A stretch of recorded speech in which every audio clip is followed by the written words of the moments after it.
안녕하세요. 적폐가 미래다 비하인드 TV입니다. 오늘은 좀 새로운 내용으로 좀 준비를 해봤습니다. 그 이름은 바로 고집불통. 고집불통이라는 좀 어감상에 비슷한 거에서 차용을 하긴 했는데 그 뜻하는 바는 고민스러운 집 문제, 불편 없이 해결하는 톡이라는 내용입니다. 블라인드나 뭐 톡방, 그리고 뭐 부동산 커뮤니티를 보면은 그 집 문제로 골치를 썩고 계신 분들이 많으신데, 그러한 글들을 제가 좀 찾아보고, 그러한 고민들을 좀 해결할 수 있는 그 솔루션을 제시할 수 있는 저만의 좀 해결책을 좀 소개해드리는 그러한 내용으로 담을 예정이에요. 오늘 소개해드릴 내용은 블라인드에 올라온 내용이고요. 그 소득이 1.25억인데, 그 아파트 구입을 위해 대출이 4.5억을 생각을 하고 있는데 이게 과연 무리일까? 이러한 고민을 올려주셨어요. 일단은 같이 한번 그 원글을 한번 보는 걸로 시작을 할게요. 보시는 것처럼 일단은 맞벌이 실수령 기준으로 연 1.25억의 소득이 있는 그러한 부부입니다. 4.5억의 대출이 필요한 그런 아파트를 사고 싶다. 그러한 니즈를 갖고 있는데 어떻게 해야 되는지 맞는지 이런 좀 고민이 있으신 분인 것 같아요. 근데 뭐 적폐들은 사실 다들 아시다시피 연 소득이 1억이 넘고 거기다가 맞벌이라면은 4.5억에 대한 담보대출이 그렇게 큰 무리가 되지는 않는 거다라는 거를 좀 개념상으로는 좀 알고 계실 것 같아요. 근데 제 생각에는 아마 이분은 좀 부동산에 대한 관심은 좀 많이 없는 상태라서 좀 이것저것 많이 모르시는 상태인 것 같아요. 그래서 제가 좀 천천히 한번 짚어드리도록 할 거예요. 근데 좀 댓글이 좀 재밌어서 좀 댓글도 좀 같이 볼게요. 일단 저도 좀 똑같이 생각했는데, 딱 제목만 보고 봤을 때, 가능, 딱 이런 얘기가 나왔죠. 그리고 사실은, 연소득이 좀 부럽다라는 좀 그런 좀 부분도 있는 것 같았는데, 아니나 다를까, 뭐, 사람 생각은 다 똑같네요. 뭐. 근데 갑자기 또 뭐 이런 얘기가 있어요. 뭐 실수령 무쓸모 세전으로 계산해서 이건 무슨 소리인지 모르겠네 진짜. 뭐 뜬금없죠. 네. 주위 보면 사실 좀 그 무슨 얘기 하는지 좀 핀트 나간 애들 좀 많은데 좀 약간 좀 그런 내용인 것 같아요. 그러니까 뭐 가령 내가 뭐 직장을 다니는데 다른 것들은 다 만족스러운데 뭐 집에서 좀 그 통근 거리가 좀 너무 길다. 2시간이 걸린다. 나 고민스럽다. 이러한 내용의 야, 역세권은 도보로 500m 이내지? 뭐, 이렇게 대답하는 애들 주위에 있죠. 좀 핀트 나간 애들. 약간 좀 그런 뉘앙스인데, 더 충격적인 건 좋아요가 3개예요. 좀, 뭔 소린지, 좀, 숨겨져 있는 대댓글이 뭐 약간 좀 저랑 비슷한 그런 뉘앙스예요. 근데 뭐, 크게 의미는 없는 것 같고요. 여기에 뭐, 정신 차려, 전세가 가는 게 맞다라고 하는데, 뭐, 그게 맞는 건지, 저 잘 모르겠네요. 예. 일단은 또 의미 있는 댓글은 사실은 지금 여기는 없는 것 같고, 뭐, 청와대 대변인, 청와대 대변인, 대출의 신이죠. 그 다음에 진작 사지, 뭐 이런 내용도 있고, 강남지 의원 인정. 제 생각엔 강남직도 가능할 수도 있겠네요. 재벌, 뭐, 조언 필요함 쪽지, 뭐 이런 것도 있고요. 이 내용은 실수령의 절반만 저금한다 쳐도 1년 6천. 그쵸? 이 작품 10년이면 갚는데 무리는 없죠. 무리는 없는데, 과연 이게 옳은 솔루션인가? 좀 다시 한번 생각을 해볼 필요는 있겠네요. 천천히 갚어. 여기서 이제 좀 의미 있는 그런 좀 댓글이 나왔네요. 대출 30년. 그 적폐들은 아시다시피 담보대출은 무조건 30년 가야죠. 그거는 제가 나중에 설명을 드리겠습니다. 역시 은행형이 좀 뭔가 많이 알고 있네요. 이게 사실은 오늘 드릴 내용의 좀 주 포인트일 것 같아요. 왜 대출을 10년이 아닌 30년을 해야 되는지 이 부분은 좀 자세하게 다시 한번 말씀을 드리겠습니다. 무리 아니냐. 풀로 땡겨서 한다. 20억인 8억. 좋죠. 말은. 일단은 뭐 내용당 비슷해요. 뭐 무리 없다라고 하는 의견들이 한 반 이상인 것 같은데 이건 뭐죠? 35년, 지금 요즘에 35년 담보대출 없죠. 그리고 2.7%도 사실은 좀 힘든 그런 대출인 것 같아요. 여기에 좀, 그래도 좀 많이 아시는 분이 좀 댓글을 달아주셨네요. LTV 얘기도 나왔고, 3.5 이율. 사실 요즘에 담보대출이 3.5까지는 안 나오고요. 잘 받으면 2% 후반대, 그리고 3% 초반대 대부분 받을 수 있습니다. 그래도 제일 의미 있는 댓글인 것 같아요.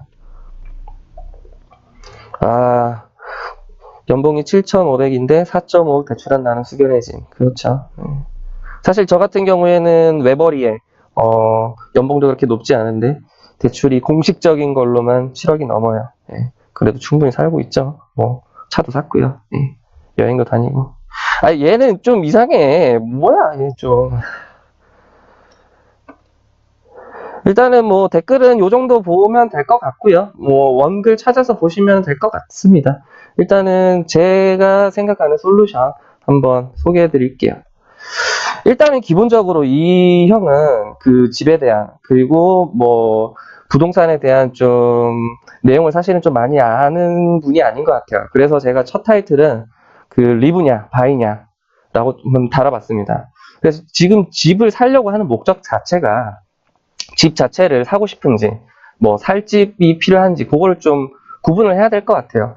그러니까 사는 집이 필요하냐, 살 집이 필요하냐, 이거를 좀 먼저 구분을 해야 될 것 같아요. 그러니까 단순하게 지금 4.5억이 대출이 좀 부담스럽다라고 얘기를 하는 걸로 봐서는 사실은 그 집값이 떨어지면 어쩌지? 라고 하는 약간의 그런 좀 고민도 있을 거고 불안함이 있는 분 같아요. 그래서 그런 부분들에 대해서 좀 주거 만족도를 좀 높이고 안정성을 높이기 위해 좀 무리스럽더라도 좀 집을 사야겠다라는 꼭 판단이 되시는 건지, 아니면 그냥 단순하게 안정적인 주거 그냥 그 목적만 달성을 하면 되는 건지, 그 부분을 좀 먼저 좀 생각을 하셔야 될 것 같아요.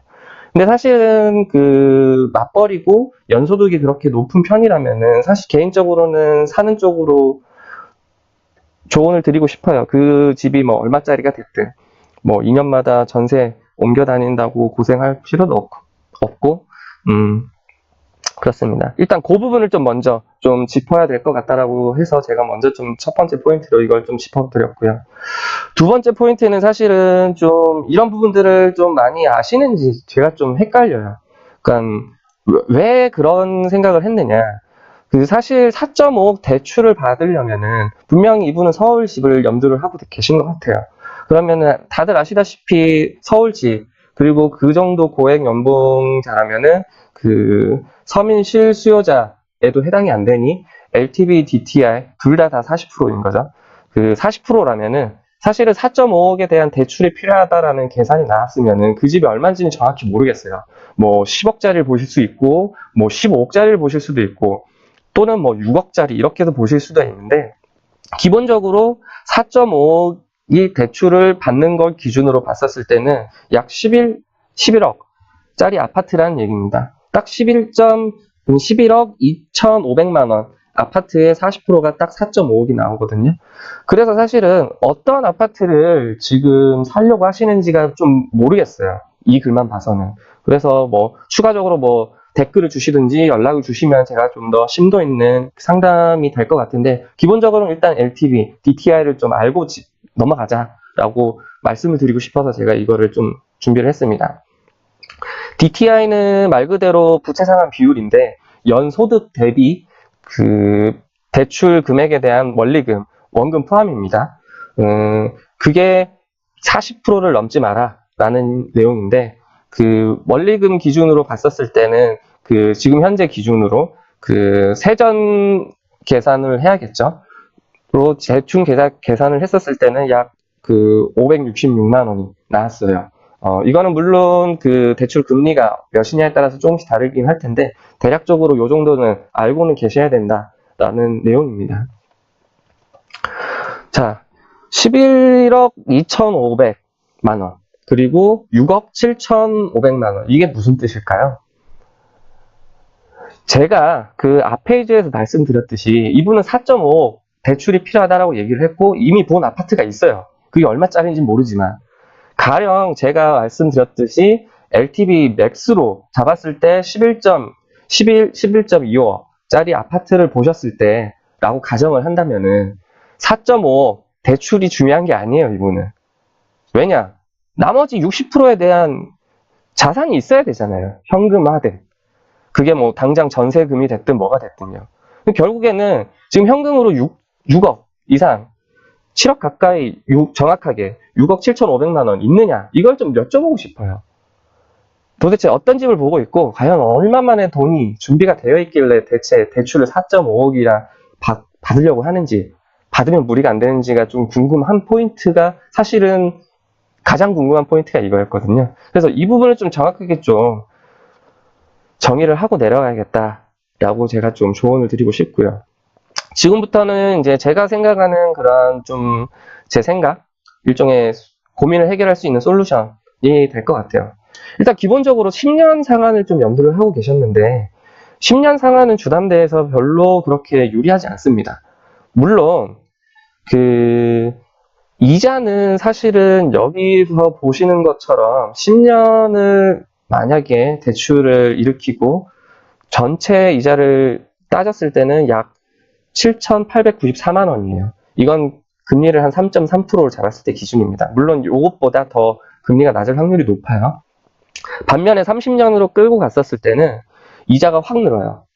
2억 5,949만 원까지 늘어납니다. 결국에는 이자만 약 3배, 4배 정도 되니까 이거 부담된다. 그러니까 나는 대출을 짧게 가야지, 이렇게 생각하실 수 있는데 이거는 착각입니다. 절대 착각이에요.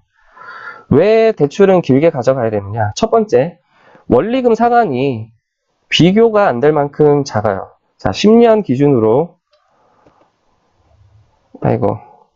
안 열리는데, 10년 기준으로 했을 때, 이거 네이버에 찍으면 나옵니다. 뭐, 원리금 균등 계산기 이렇게 하면 나오는데, 440만 원이 원리금으로 나가요. 반면에 30년을 하면은 197만 원이 나갑니다. 일단은 현금 유동성 측면에서 훨씬 유리하죠, 30년이. 그리고 이렇게 큰 이자가 나가지만 결국에 30년은 집을 갖고 있다가 팔지 않을 거예요, 분명히.